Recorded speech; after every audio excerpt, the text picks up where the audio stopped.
Let us discuss this example of Laplace transform. We have a function hyperbolic sine t raised to 5. We have to find its Laplace transform. This is not that much easy problem since we have raised to 5 and we have a hyperbolic function. See, we cannot take its Laplace transform directly.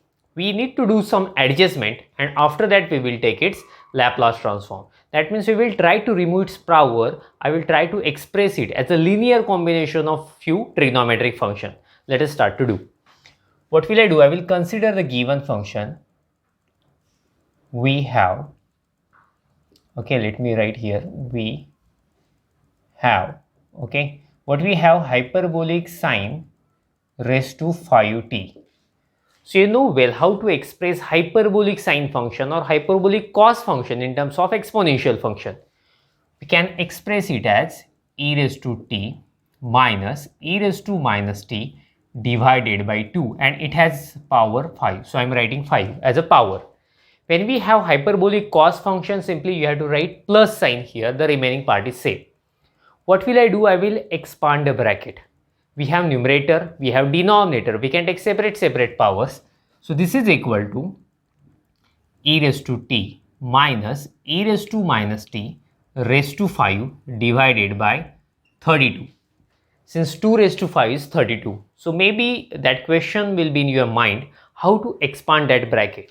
So we have a binomial expansion here, a minus b raised to 5. So the formula is a raised to 5 minus 5c1 a raised to 4 b plus 5c2 a cube b square minus 5c3 a square b cube. I hope you are getting what I am doing.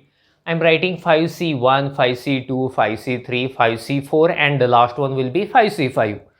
There is minus sign between them, so that's why I am writing alternating minus plus signs. If there is plus sign between them, we write all signs plus. Getting? We are reducing the power of a and we are increasing the power of b. So that's why you can easily guess the next term. Plus it will be 5c4. We will reduce the power of a by 1. We will increase the power of b by 1. So b raised to 4.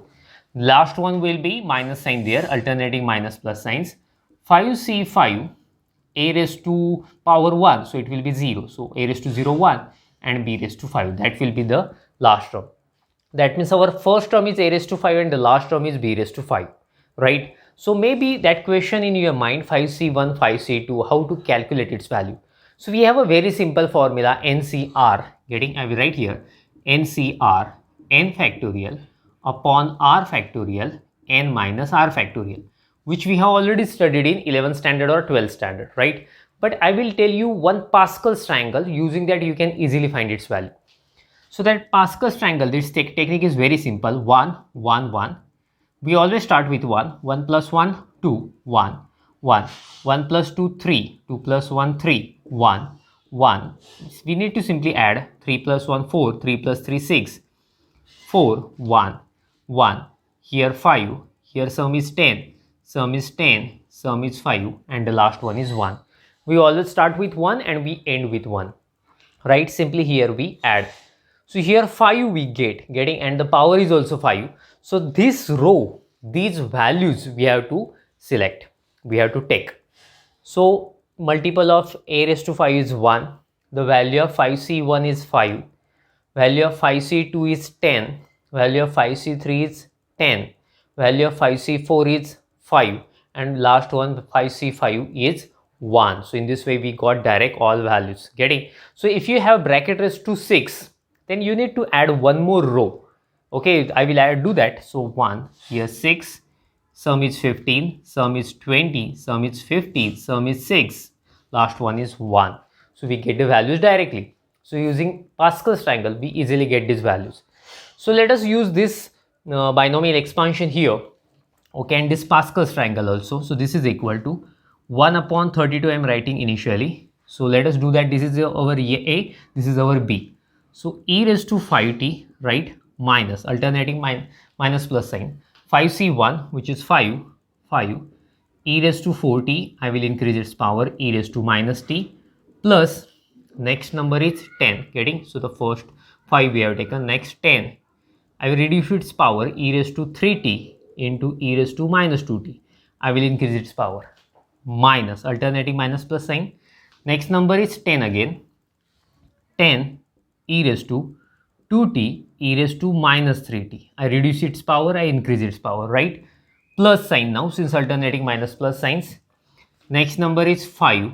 So the 5 e raised to, let us reduce its power by 1t, increase its power by 1 e raised to minus 4t. Minus, alternating minus plus sign. The last number is 1. Okay, so no need to write anything. If you reduce its power by 1, it will be e raised to 0, 1, and here e raised to minus 5t. So this is the required expansion. So using this binomial expansion and Pascal's triangle, we easily got it. Let us simplify it further. So 1 upon 32 e raised to 5t, right? Minus 5 e raised to 4t into e raised to minus t. Both have the same base e. Simply you have to add power since multiplication is there. So e raised to 3t we will get. Here plus 10 e raised to 3t e raised to minus 2t. So you will have e raised to t only here minus 10 e raised to 2t minus 3t minus t plus 5 e raised to minus 3t minus e raised to minus 5t. Okay, so bracket is over here. Getting? So we simplified in this way. So there is a need of space. So what will I do? I will remove this part, and after that we will solve the remaining part of this problem on that side. Okay. If you want, you can make a screenshot of it. Then we will go further. Let us form pairs now. That means 1 upon 32 I am writing initially. Okay. So we have e raised to 5t. We have e raised to minus 5t. Let us correct e raised to 5t minus e raised to minus 5t. After that, what will I do? I will take second term and second last term. E raised to 3t, e raised to minus 3t. And that 5 we can take common. Minus 5 I will take common. Minus 5 e raised to 3t minus e raised to minus 3t. Minus 5 I have taken common, right?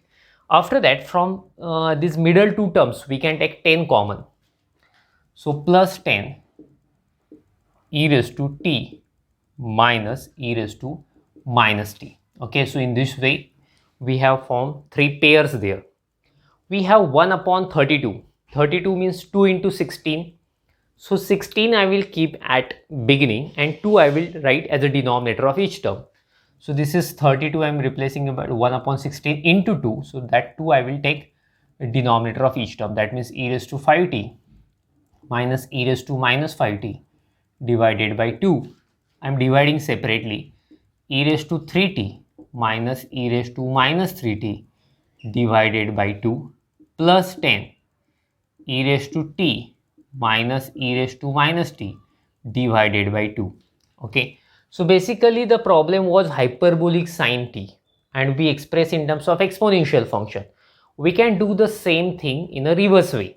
That means this is nothing but hyperbolic sine t, this is nothing but hyperbolic sine 3t, and this is nothing but hyperbolic sine 5t. These are definitions of hyperbolic sines. So therefore I can write, we started with hyperbolic sine raised to 5t. What we got? This is 1 upon 16, right? This is hyperbolic sine 5t. Since the power of e is e raised to 5t, so that's why angle will be 5t. Minus 5, this will be hyperbolic sine 3t, right? Since e raised to 3t is there, and this is plus 10 hyperbolic sine t. So as I promise you, we express this function, okay, power was there, then also we express as a linear combination of this hyperbolic function. So when we take a Laplace transform, we can easily take separate Laplace, as well as we can take constants outside. That is a very important thing, but there is no more space to write, so I suggest to make a screenshot of it and then we will go further. Okay, so what I have done, I have taken separate Laplace transform, and we have taken constants outside. So now we can easily find its Laplace. Let me write the formula here. Laplace of hyperbolic sine at is equal to a upon a square minus a square. So this formula is applicable for each function. Let us do that. So this is 1 upon 16. Okay, Laplace of hyperbolic sine 5t, at a place of a we have a 5. So this is 5 upon a square minus 5 square is 25 minus 5 into, okay, minus 5 into Laplace of this one. At a place of a we have a 3, so that's why this is 3 upon a square minus 9 plus 10 into Laplace of sin t. So the value of a is 1 here, so it will be 1 upon a square minus 1 square, which is 1. Getting? So the same formula we use for all these three functions, since all three functions are hyperbolic sine functions. Let us simplify it. We can take 5 common. Getting? So this is equal to 5 by 16. So 1 upon a square minus 25 minus 3 upon a square minus 9. Here also I am taking 5 common. So 2 upon s minus, sorry, I should write here a square minus 1. You can simplify it further, you can cross multiply, okay, and you will have more nice answer. But this is also okay. So this you can consider as a final answer. Make a screenshot of it, then we will stop. Thank you. Bye bye.